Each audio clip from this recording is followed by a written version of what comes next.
Hey there, what's life giving you today? Welcome back to Moving with Meaning, the podcast where actions have meaning, words have meaning, and we open up the conversations to discover what's your next move. I'm your host, Crystal. Wait, I got a message for you. Part of my self-care is to take walks in the park, and this Houston heat is no joke. I've also stepped up my health game and watched my sugar intake, as well as I am lactose intolerant.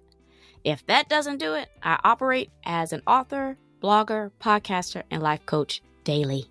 Needless to say, I have a few requirements for what goes in my body, and energy is one of them. Fortunately, Liquid IV, the #1 powered hydration brand in America, is now available in sugar-free. I love the on-the-go convenience of the packaging, perfect to integrate with my morning routine or the electrolyte boost right after my daily walks. My favorite flavor is the white peach, robust and satisfying. 1 stick of Liquid IV in 16 ounces of water hydrates you 2 times faster and more efficiently than water alone. The result of an extensive R&D process to perfect the flavor and efficacy, LIV combines science-backed, zero-sugar technology with the brand's commitment to delicious, real flavor. No artificial sweeteners and zero sugar, with a proprietary amino acid allulose blend for a sweet taste without the calories or raised blood glucose levels you get from sugar. Contains 8 vitamins and nutrients for everyday wellness, with 3 times the electrolytes of leading sports drinks, non-GMO, and free from gluten, dairy, and soy. Get 20% off when you grab your Liquid IV Hydration Multiplier sugar-free or any other variant of liquidiv.com and use code MWM at checkout. That's 20% off anything you order when you shop Better Hydration today using promo code MWM at liquidiv.com. And now, back to the show. This episode, we have a guest who will talk us through how she took back control and reclaimed her life. But you know how we do it here. We got to set that theme. So let's go ahead and do that. The word of the day is acceptance. Who isn't looking for this? The act of being received as adequate or just plain enough. Enough for what, you might say? It may be different for everyone, but at the start, it's always those close to home. But I don't want to spoil the episode, so how about we introduce our guest? And there's no one better to do that than herself. Dana, why don't you give the people a bit of a background about yourself and go ahead and take us through your story today? Yes, absolutely. Hi, everybody. I'm Dana Diaz, and I am just a normal person like everybody else, wife, mother. I'm a cat mom to 2 cats. I'm a writer. I worked in real estate for a long time as well, but I am here because I unfortunately have lifelong experience with narcissistic abuse, which is what led me to write my book about my former marriage, which lasted about 25 years, to an abusive narcissist, and how I became trapped in that life and how I escaped it as well. All right, well, go ahead. Let's start with, I guess, at the beginning. Absolutely. I mean, it does really start in the beginning. I think everybody, is affected by their childhood. And certainly my childhood is my foundation of who I am. I was born to a teenage mother back during a time when it wasn't acceptable to be a teenage mother. She had a lot of ridicule and shame around the pregnancy. So she put that on me. She hadn't wanted me. And I say that very firmly because she had her tubes tied actually immediately after my birth. So this definitely was somebody that didn't want children, certainly didn't want me, and made me live with her shame about it. When I was 7 years old, she married the man she'd been dating since I was 1. I never liked him, never had reason to. He brought me stuffed animals. He seemed to smile and be happy and be funny and all these things, but I just didn't like him. There was something about him, and I found out when we moved in with him and after they got married why. And this is because he was verbally and physically abusive to me. Whether he was with my mother or not, I've never witnessed it, but I suspected it. But all I can speak of is my own experience. The physical stuff, it started little. It was being too rough, putting my pigtails in, hitting me with the brush, being really rough and gripping me to where it would leave hand marks and bruises if I wasn't listening to him. things like that. But then it did lead up to, eventually when I was a teenager, there was strangling, punching and slapping and being beaten with things. So it just progressed. And all the while he was verbally abusing me from the time I was a little girl, telling me nobody ever wanted me, nobody ever would love me, I was a burden to him, he shouldn't have to pay for another man's child, all these things. So I'm growing up feeling completely insignificant, completely unloved. My mother, she remained emotionally distant from me, so I didn't even have her to go to, even though I tried to go to her and tell her about the things her husband was doing to me. She would just turn her head and gaslight me. I didn't know what gaslighting was then, but she would say, no, you're just making that up to get attention. You're lying. He said he never did that. That didn't happen. Oh, you're just misinterpreting it. No, I don't misinterpret very direct communication. But obviously she wanted to believe what she wanted to believe, which wasn't me. She wanted to keep her world intact, I guess. And I was disrupting that. Unfortunately, when I was 18 and decided I'm done, I am legally out of here. I don't want any more, part of this, because I knew it was wrong. I had no idea back then. I mean, I knew I was struggling with some mental health stuff. Obviously, who wouldn't after all that? But I felt very strong. I was a strong-willed girl, but I had no idea I was a codependent. I went out into the world ill-equipped to handle any kind of healthy relationship, having a hard time connecting with people because I didn't trust people. Because if I can't even trust my own mother and my stepfather, who were supposed to be my parents, how am I supposed to trust anybody? I mean, that's a very difficult thing to overcome. So I ended up falling for this young man, just a couple years older than me. He reminded me a lot of my abusive stepfather, which is ironic. I didn't even like this guy. There was just something about him. I thought, he seems like he wants servitude. He's entitled. Man, hitting. I know, right? You're hitting one of these points, man, that people really do say is they go to what reminds them of home, what they've been around. So I just want to throw that in there. Yes. No, it is. It was familiar to me. I was repulsed by it, but at the same time, there had been guys that were like nice guys that had asked me out, and I didn't know what to do with that. Mm-hmm. And I have to say this too, and I don't mean any offense, but like, it's not like he was that attractive either. Like, there was no draw, like there was no like upside, like perk that I was like, oh, I got to give him a chance anyway. But I think it was that subconsciously that I was drawn to this familiarity. It felt like home. I mean, what a perfect match. Here's a guy who feels entitled to servitude, entitled to people catering to him, and a little arrogant. And he was kind of a jerk about it too, very aloof and couldn't be bothered with, giving me any attention. And here I am, love starved my whole life. All I want is love. And I'm a people pleaser. I could not stand it when somebody didn't like me because I tried so hard. I was the ultimate like smiley cheerleader, like just like me, please like me. And it was a perfect match. Here's the narcissist who wants servitude and a people pleasing codependent girl who just wants love. So somehow he decides one night, let's hang out. By the end of this night, he had not only taken advantage of me sexually, though I didn't stop it, which is still baffling to me sometimes.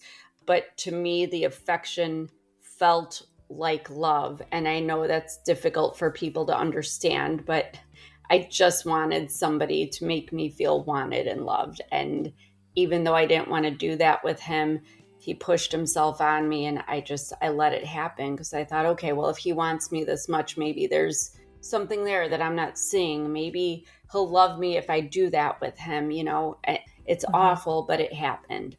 Yep. And by the end of this, he was just like, I love you. And it was all so fast and so weird. And like none of it made sense, but he said that word love. I never got that. I wanted that love. So, fast forward into this relationship. Oh, it was tumultuous to say the least. Always was, from the day one all the way to the very end. But it was this situation where he had this set parameter of rules that I had to follow to be a good girl. And if I was a good girl, I'd get love, kind of like a dog gets a treat. And if I wasn't a good girl, then he withheld. I'd get the silent treatment for a day or two, or sometimes a few weeks as things went, which was also very familiar to me because my mother and stepfather used to give me the silent treatment for days or weeks growing up. Let me ask you about those rules. Yeah. Because this is, it's not, I mean, it's for me to understand, and even Sure. the listeners. Was it like, these are the rules, like the 10 Commandments, I'm going to tell you what you have to do? Or was it more figurative and interpretive that these are the things that I had to do, like a trial and error? Like if I offended him this way, okay, I knew that was a rule. How did he communicate the rules? Both. So in the beginning, it was little stuff. It might have just been, because the thing about narcissistic abuse, especially with a covert narcissist, which covert means hidden, like they don't seem to be, but they are. And that's what my ex-husband was. In the beginning, they start just with a little bits. It's little hints like, oh, when you make this for dinner again, like don't put this spice in it or whatever. I don't like that. Or don't buy root beer again because I threw up root beer once and it makes me sick. Okay, like you don't think about it, but then you're like, okay, well, I want him to be happy. So like, you accommodate people in a relationship. Now that was in the beginning. With narcissistic abuse, they kind of push their boundaries little by little to as time goes to where you notice there's a little crossing the line there, but it's not enough for you to get upset about, but you notice it. So then by the time you get to the end, you're like, whoa, how did I get here? It was that tiny increment. So to address your question directly, that's how it started. By the end of our relationship, there was definitely trial and error where he would just cut me down anywhere, anytime. I remember being at a wedding once and he grabbed my arm and snarled something in my ear, and told me not to say this or do that. I don't need you laughing at that person's jokes because, what do you want to do? Screw them, stuff like that. It just got nasty. But yes, I actually still have in my possession. I actually, put that in my book. I came to my desk once towards the end of the marriage, and he had left me on a piece of yellow legal paper, how to be a good wife. And it was a list of things. And I had gotten 2 of those during our marriage. When you have this much time invested with somebody, I know this sounds like bizarre to people because like I am not a submissive person, believe it or not. I am not like going to be like, yes, bow down to you no matter how much love I want. But when you find yourself in you have invested time with somebody, you have a mortgage with them, your families are intertwined, you're married, you have a kid, I think you tolerate a lot more when you're that much more in it because you're like, okay, well, I don't want to have this volatility. I don't want the tension. So what can I do to appease this person?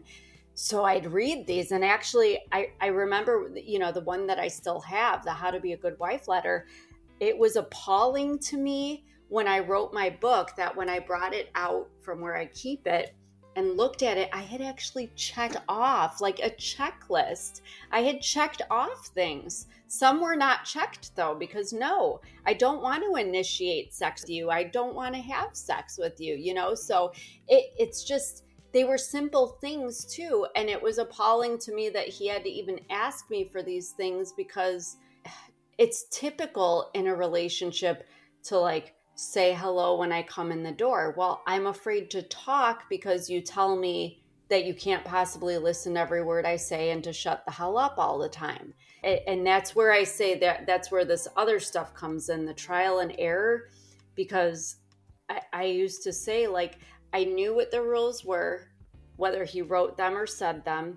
But then as we were going, sometimes the rules would change because he would correct my behavior and dictate new behavior. Sometimes I don't even know what he knew what his rules were because he would scold me for something he had written or said. Okay. And then I'd correct myself and then that wasn't right either. But this is part of this crazy making they talk about in narcissistic abuse because you don't know if you're coming or going and you're like, dude, what do you want from me? Like I'm trying here. Like, what else can I do? that's the weird thing. And again, that's why I said, like in the beginning, you don't even know you're really submitting. But then when they get you and you are locked down and they know you're trapped and you got these babies and you got the mortgage and all this stuff, they know you're going to comply more than you would have back then when they were dating you. You know, just like I always tell people, you have to remember these are not monsters in the beginning. I mean, yes, it's true. I didn't care for him. I kind of thought he was a jerk and entitled and everything, but certainly they're charming and they're funny and, you know, they do lure you in. I mean, we're not like running around like dating Chucky with his crazy hair and a butcher knife. Like we're not attracted to, who would be attracted to that, you know? So they do have alluring qualities. And they present those sometimes, which makes it even more confusing because as much as you can't stand control and the manipulation and the gaslighting and all these demands and the servitude and everything, that's assuming if that's all you have, because sometimes there is physical abuse and there's verbal abuse and, you know, there's threats of physical violence, intimidation, all these things that I also did endure. There are moments where they're kind to you, where they are really loving, where you're sitting there laughing and joking like normal people do. So you have this hope that, okay, well, everything's okay. I just have to make sure not to piss him off, kind of a thing. Or, oh, well, he just has issues with anger. That's what his mother used to try to tell me. And it's like, well, this is a little more than anger. You know, swinging a crowbar at my head is more than anger. So, Goodness. you know, the domestic violence that came at the end, that's much more than anger. There are things that are, again, crossing that line, but they didn't come till the end because you pulled that crap with me when we were dating. There would have never been a wedding, ever. Yeah. Did you share with him your past? Absolutely. Yeah, the first night. And that was part of it too for me. There's this terminology in narcissist world. It's called mirroring. Part of how they get you to is that they mirror everything you feel, everything you say. If you say you like butter pecan ice cream, suddenly it's their favorite ice cream too, even if it's really chocolate. Interesting. Yeah. So I had shared with him about my growing up and my family, my circumstances, and he made it out like he was like, oh, me too. I was the black sheep too. And oh yeah, my sister's the golden child and my parents don't care about me and this and that. So it was very odd because he had me meet his parents only a week into whatever it is that we were. And they were the loveliest people. They were the loveliest people ever. I always joke, it was like, you know, meeting Beaver Cleaver's parents. Like they were just perfect. I think I fell in love with them more so than with him. Like I wanted them to be my parents. And I was like, what is this guy even talking about? And then even a few years in, when I would start talking to his sister a little more in depth with things and mention, oh yeah, he said growing up, da da da da da, she'd be like, what are you talking about? We didn't have any problems growing up. Mom and dad didn't fight growing up. He wasn't treated any different growing up. There was this, like, I kind of started putting two and two together, but none of it made sense. Like, I just didn't understand, like, why would he make me feel like he understood what it was like to be abused? And, you know, he'd give me all this, oh, it's you and me against the world. The two of us will stick together. But it still sounded so alluring. It was just such a confusing, the whole relationship was confusing. I mean, completely dysfunctional, but obviously he had certain things going on that he was trying to resolve. I was just trying to get through my own life and just have a loving relationship with somebody who wasn't willing to participate with me. He was more concerned about his needs and he liked the servitude because whatever it is that made him feel so insecure from his childhood or whatever, having me sort of serve him in that way made him feel important. It made him feel superior to me. It made him feel in control. And whatever those issues are that he needed to resolve, he wasn't self-aware enough to resolve in a healthy way. And oftentimes that is one of the ways that narcissists are so-called created or you know, come to be who they are. So yeah, so the story goes on. I mean, in our marriage, you know, we did have a son and that added a whole other element that actually made things worse. because coming out of my childhood, honestly, I hadn't really wanted children because I was terrified that I would become my parents. There's that cliche or that idea out there that you turn into your parents. That terrified me. I would never want to put any child through what I went through. We were kind of in agreement about that, but then after we did get married and everybody else was getting married and having bridal showers and having babies, I was starting to have that itch, like, well, maybe, I'd like a baby, because I was seeing the, cousins and, even his sister. I see how they look at their babies and their babies cry for their mamas. It probably sounds deranged to some people, but I saw the love, and here we go with this love that I wanted. And I thought, if I had a baby, oh my gosh, I would love that. I would never let myself be my parents, ever. I would love that baby.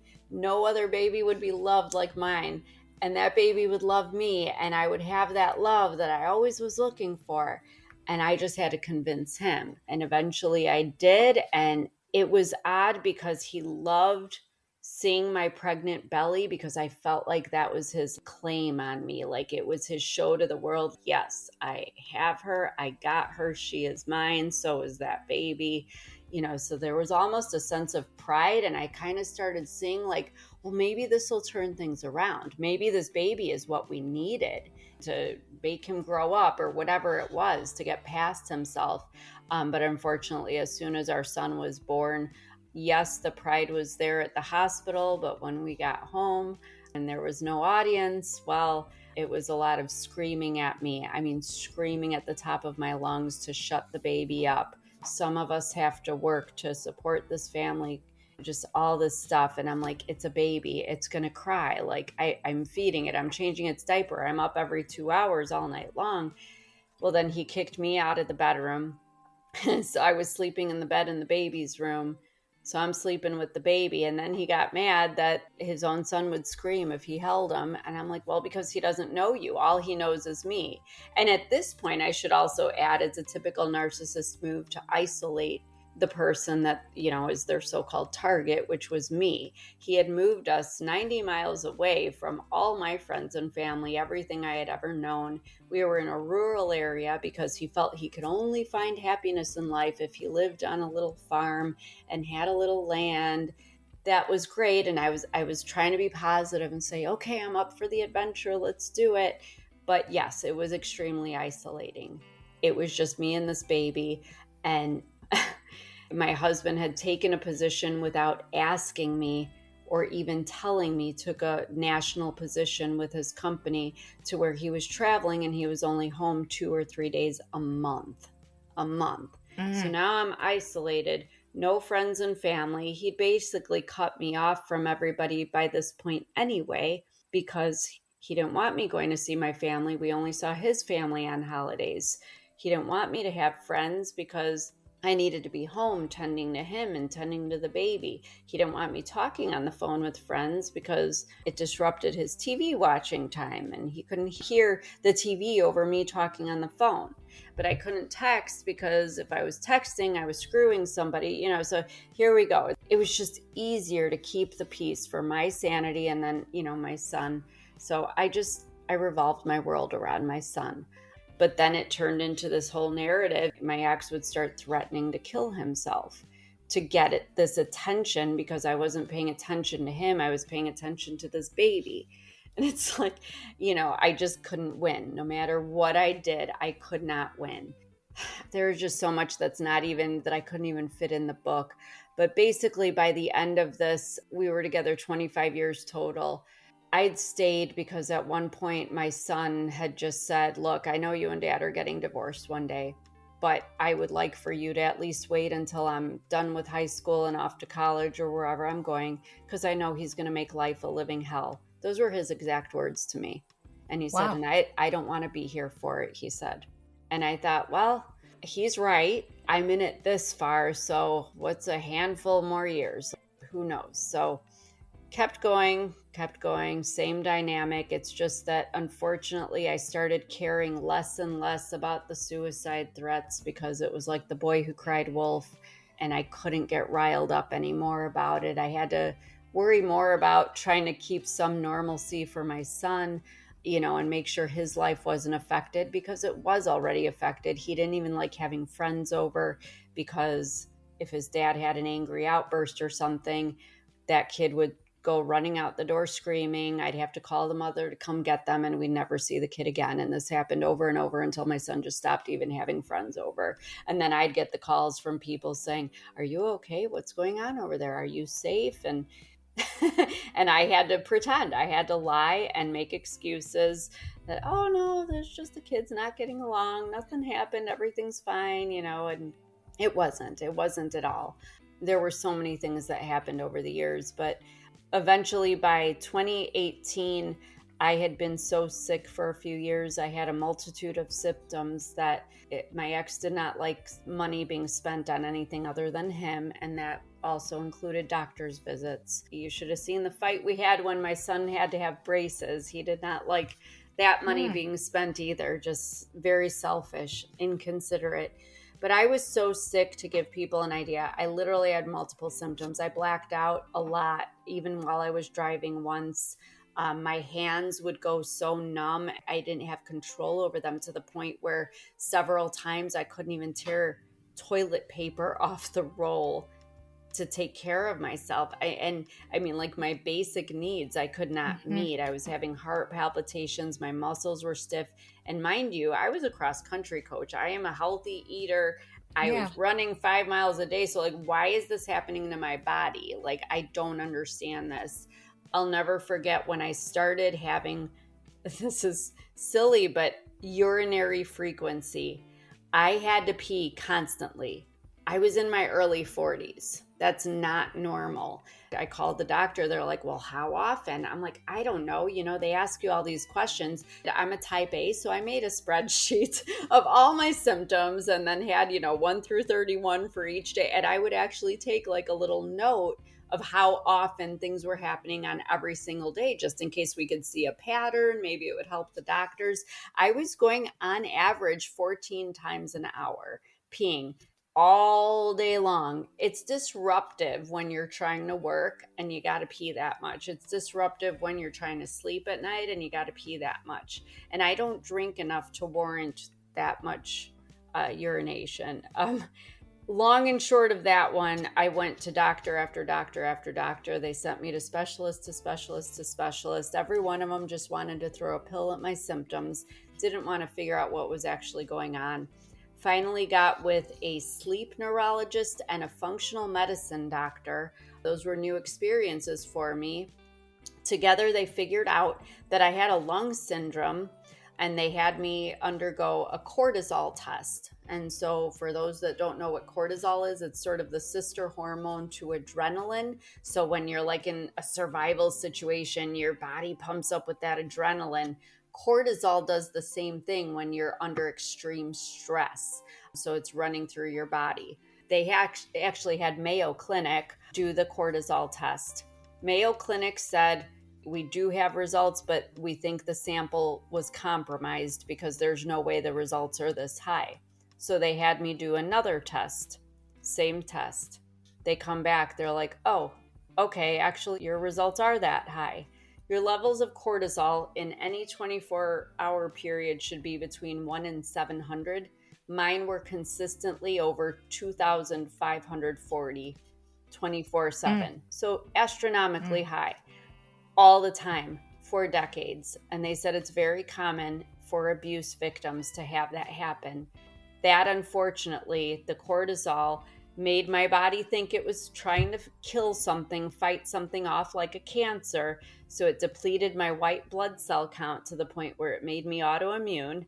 And I ended up with this lung syndrome that the doctor said is just like having COPD and fibromyalgia all at the same time. So, I was a hot mess. And I had also dropped down for no reason to 93 pounds. And it looked good in a bikini, but let me tell you, when I looked in the mirror and I looked like a Halloween decoration. I was skeletal. My face was shrunken in, and it was not attractive. Nobody needs to be 93 pounds unless you're like 9 years old or something. That's not normal for a 40-some-year-old woman. I didn't know what to do about it. There wasn't really anything they could do.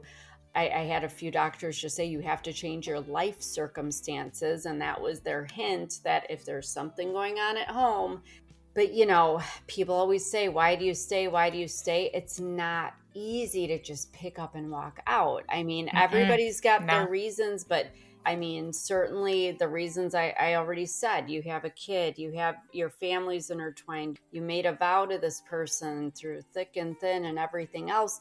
I'm also a faithful person, and that played a very big part in it, because I just thought, okay, I knew who he was when I married him, and Catholics were not supposed to divorce, and I just really struggled with that one. And we could get into a whole religious thing and people could say boo-hoo, but it was important to me. I wanted to honor that and honor my vows and honor my son's wish even. But it was around the end of 2019, early 2020, right before COVID, I had another appointment with my doctor, and he said, Dana, you ran some more tests. He's like, your body's shutting down. He says, all of your major organ functions, they're at minimal survival rates. You are literally shutting down. Your body is doing everything it can just to breathe so that your heart keeps beating. That's why nothing on you is working. So he says, you got to figure this out.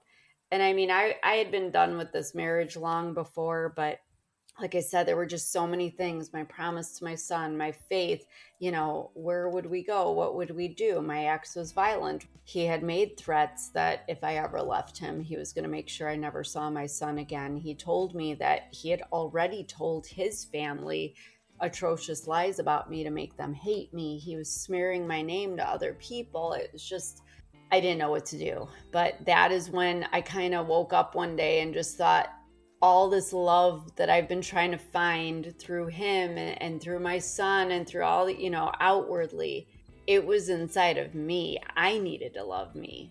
I needed to love me enough that I wanted to live, and that I would get myself out of this situation and just know that God's going to forgive me, and that my son's going to forgive me, and everybody's just going to have to deal with it, because it wasn't worth dying for, and it wasn't worth living the very low quality of life that I was, just so this man could feel whatever fulfilled his ego. I was a human being, not a thing.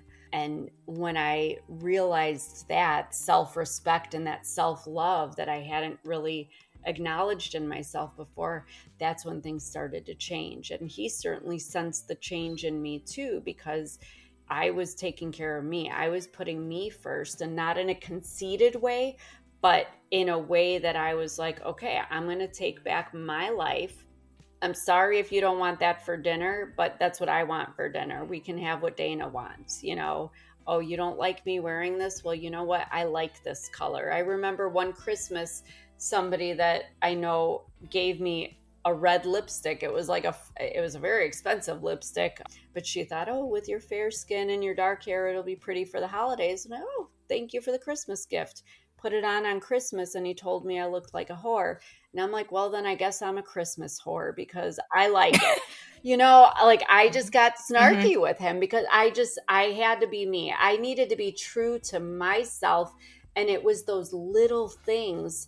Yeah, I'm going to wear the red lipstick. I'm going to wear something. You may not like me wearing this shirt, but guess what? I'm going to wear it anyway because I like it. I'm going to listen to this CD because I like it. I don't care what you think about it. I'm allowed to be me. And I had subdued that and let him hold me back. And, the other part of it was I had a college degree in journalism and psychology, and he never let me use it because he didn't want me out in the world exposed and meeting people and being influenced by others. He wanted to be my only influence. So, at that point, I had taken a journal that I was recording down all these things that were happening in the house, because I've had this man telling me for 20 some years, I didn't say that never happened. I started to think I was going crazy. I was self-aware enough to think that if something's really that wrong in my head, that my perception of reality is that far off, I need to know because I'm a mother. I'm me. I want to make sure I get help if I have issues. And so I kept this journal in just an old notebook that my son had brought home at the end of the school year. And scribbled his fourth grade little things all over them. But I had been keeping this record. And so we went into COVID, went into the shelter in place, and I had spoken to an attorney by now, gave me some homework like, okay, well, you have to figure out what you're going to do with the cows. And, we literally had a farm, like the pigs. And like, it wasn't just like, we live in a subdivision, sell the house, get divorced. I mean, there were other things we had to consider here. So she gave me some homework to figure that out, and we went into the shelter in place. So now I'm locked in this house with this man in these very tense circumstances. But I took that notebook out and I said, you know what? I don't know about, I've heard people say like God spoke to me or something was put in their heart, and it just came to me. I mean, I don't even feel like it was my thought, but something was telling me, make a book out of this, because if you tell the stories about your experiences, there are other people going through this. And I'm like, there's no way other people are going. Nobody would even believe some of this stuff, especially if they knew him. But I thought, well, it's COVID. We're not working. We're at home, and I'm not trying to interact with him. So I basically hid in my basement with my laptop and just started elaborating on these stories. And that's what ended up being the book that I published. So after the courts finally reopened after COVID and the courts were a little more caught up, I went back, filed for divorce. It was not pleasant, but he didn't fight me on too many things. I was at the point that for my own sanity and for my health, I didn't care what he wanted or what he wanted. I wasn't going to argue over couches and TVs and stupid things. I could replace those. I could make more money. I just wanted my kid, and I wanted me, and I wanted out of there. That did happen. Unfortunately, I had joked during COVID with a friend that it was like Survivor. We'll see who comes out of this alive. Ha, ha, ha. Well, after the divorce, he did make a couple attempts on my life. And the second one I did finally, for the first time in our relationship, called the authorities on him. He came to my house very, very late. It was 11 or 12 o'clock at night, I think, yelling nasty things, calling me all kinds of vulgar names outside my bedroom window, and then he started shooting his gun off. Unfortunately, that situation, for various reasons, the authorities did not take him. They did not arrest him. No charges were filed. I went for an order of protection. When I did that, I was denied because the court said that I had not had any record of domestic violence or abuse, that this was the first time. And I said, yes, well, that's because I was scared. And because when he was sitting at home every night for how many years watching TV, he had a switchblade, a very scary switchblade next to him that was sort of like a shock collar to me, because I knew that was there to keep me in line. So no, I wasn't trying to piss off a man who obviously, was a threat to me. I am, here again, I'm 93 pounds. I'm 5'3". What am I going to do to defend myself against a grown man twice my size? So the court would not let up, but she let me file an appeal and said I could bring witnesses. I reached out to one of my, and by neighbors, I mean like a couple acres over that way, there's a house. Mm-hmm. And I said, I was very shy. I was a little embarrassed. I said, I'm sorry. I know we haven't talked for many years. It's because he didn't like her, and he didn't like me being friends with people that were that assertive and bold, because they might, be contagious to me. She actually admitted to me. She said, yes, she would come, be a witness for me in court. But she said, yes, we heard him yelling. We heard the gunshots, and we were sure he killed you, because she said not long before that he had been here at our house for a bonfire. We had people over, that in front of everybody he said he was planning to kill you. So yeah, dropping that bomb. Wow. Fortunately, this was actually less than 3 years ago. Here I am 3 years later. I want to be a testament to people who have been through domestic abuse, any kind of abusive situation, any kind of domestic violence situation. Life can turn around, because, he had me scrubbing toilets for work. I couldn't even go buy cat food at the store because if I did, I was screwing somebody. If I went to church, I was screwing the priest who's like 80. I literally he actually even would tell me every week we would have a fight when I was leaving for church. You love God more than you love me. Like, I can't even have this conversation with this man. Goodness. Anyway, this was less than 3 years ago that he shot out my bedroom and all that commotion. I am here to tell people, if you can get out safely, there is a beautiful life waiting for you. I was scrubbing toilets. I was almost dying. I was dying inside, and my physical body was giving out on me. I am now healthy. I have put on some weight. I don't even know the last time I used my oxygen machine. I am now an author. I've written 2 more books that'll be released next year. I am on podcasts all over the world speaking out against domestic violence and abuse.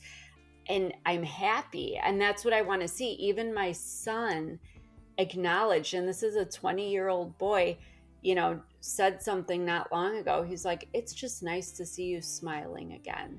And I am smiling. I am remarried to a very gentle, beautiful man who I've known for a very long time. Small town stuff. So I've known his family for 16, 17 years.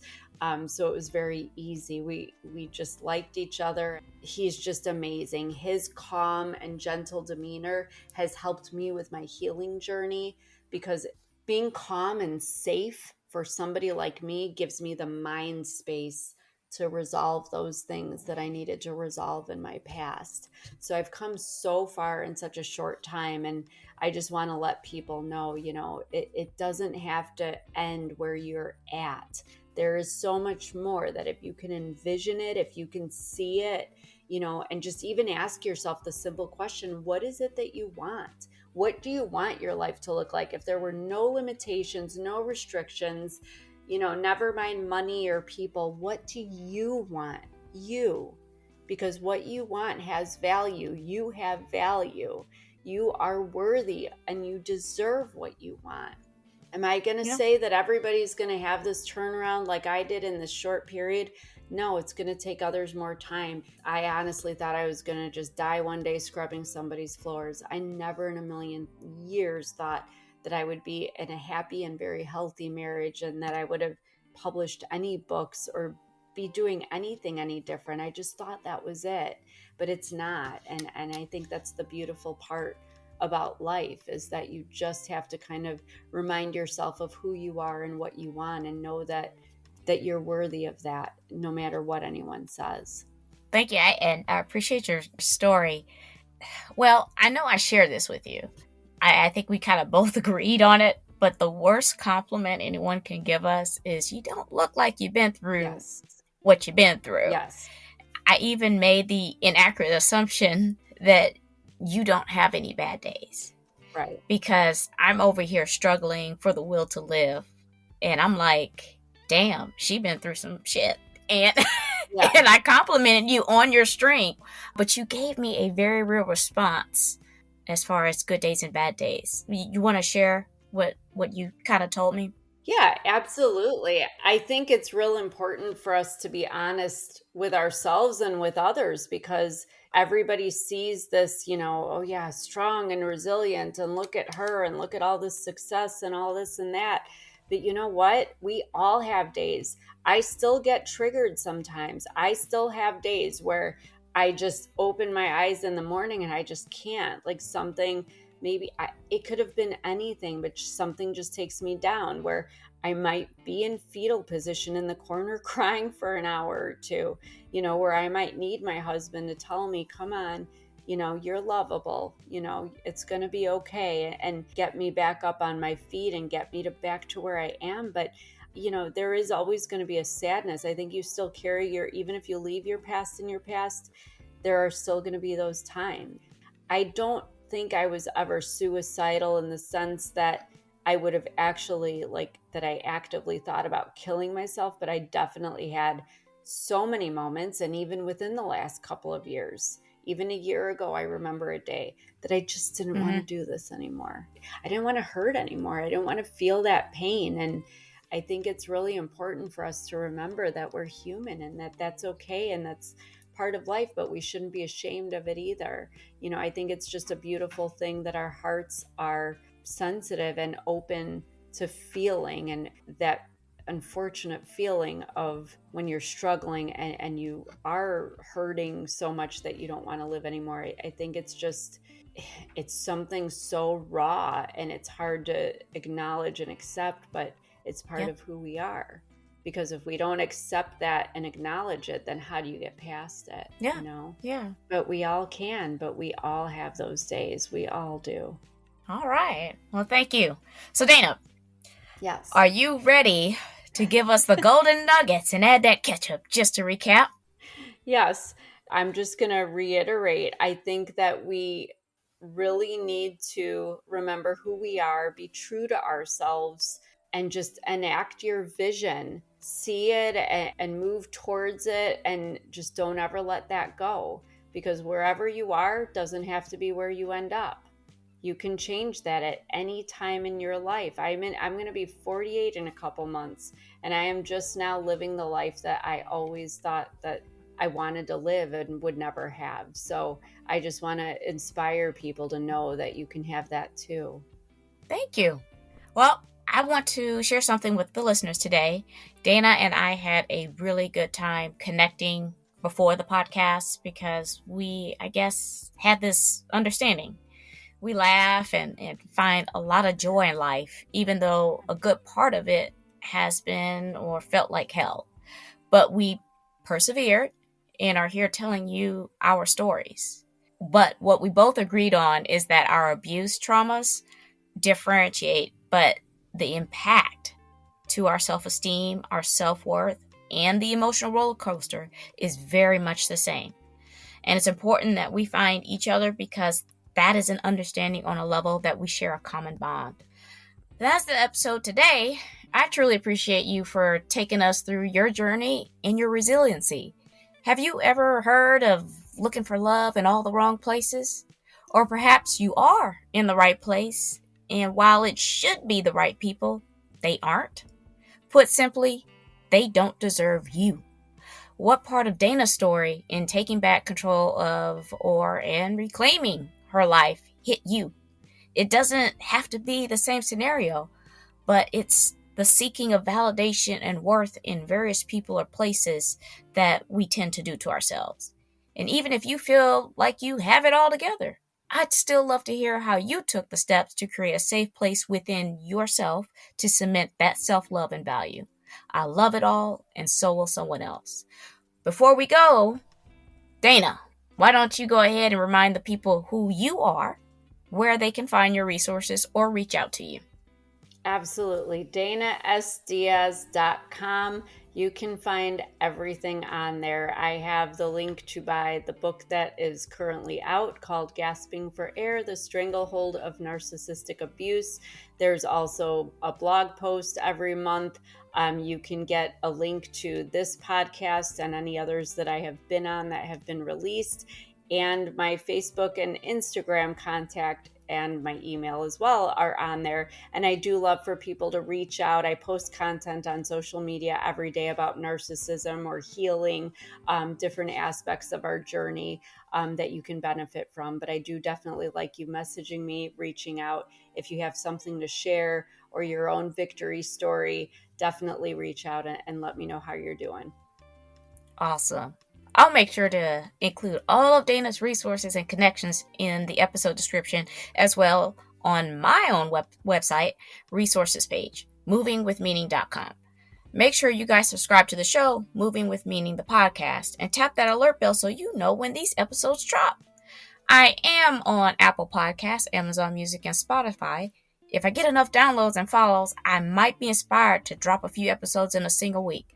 So please share, like, repost, and follow. Tag someone. We are creating a community. Quick housekeeping before you go. Follow me on Instagram at movingwithmeaning82 and my Facebook page, Moving with Meaning. Also, connect with me on LinkedIn. My YouTube channel, Moving with Meaning, is now up and running, so run across there and hit subscribe. I do dabble in TikTok at Crystal B. Clark. Links are in the episode. Alrighty, I'm Crystal on Moving with Meaning, the podcast, reminding you to take it one step at a time. All moves have meaning. Check y'all later.